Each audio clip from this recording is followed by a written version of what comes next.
Je suis l'abbé Paul Cyril de Kiningono. Je suis le chargé de la commission des vocations du diocèse de Bala.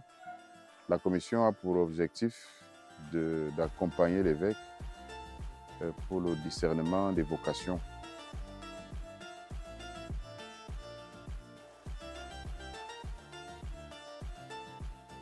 Pour devenir grand séminariste du diocèse de Bala, il est question de constituer un dossier, de le déposer soit à la chancellerie, soit directement chez le chargé des vocations, qui est le recteur, même temps le recteur du séminaire des Phoques. Et ces dossiers seront étudiés et proposés à l'évêque qui a la dernière, n'est-ce pas, décision.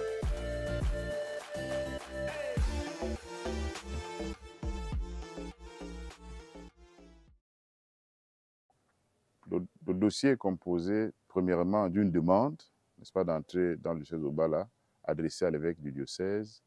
Par la suite, le dossier, il faudrait avoir une photocopie de la carte de baptême, le curriculum vitae, le certificat médical, 4 photos, 4x4,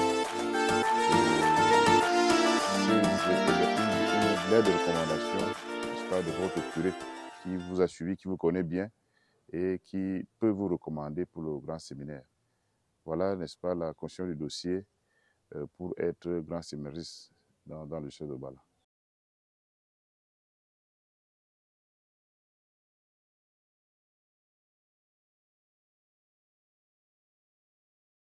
Une fois le dossier déposé au niveau de la chancellerie ou chez le chargé des vocations, les dossiers sont étudiés en début du mois de juin. Et donc la date limite de dépôt des dossiers, c'est normalement la fin du mois de mai.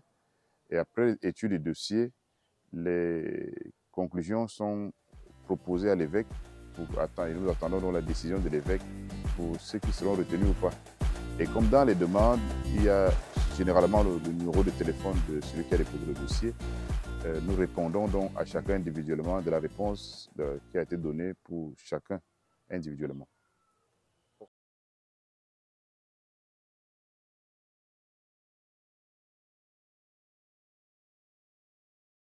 Alors, dans le recrutement ou dans le recrutement de ceux qui entrent au grand séminaire, ceux qui sortent du petit séminaire vont directement en propédeutique parce que justement, ils ont été suivis, ils sont connus.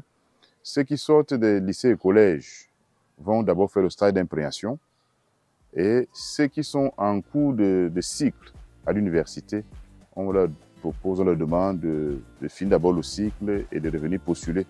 Pendant ce temps, ils peuvent se faire accompagner donc par un prêtre qui va, n'est-ce pas, les recommander en temps opportun.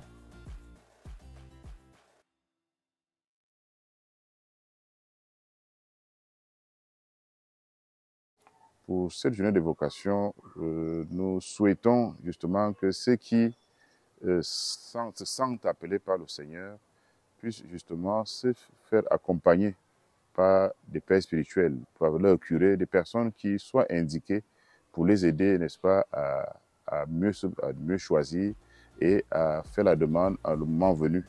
Et si ils seront accueillis et ils seront accompagnés pour qu'ils puissent véritablement discerner leur vocation et devenir ce que le Seigneur lui-même souhaite pour eux.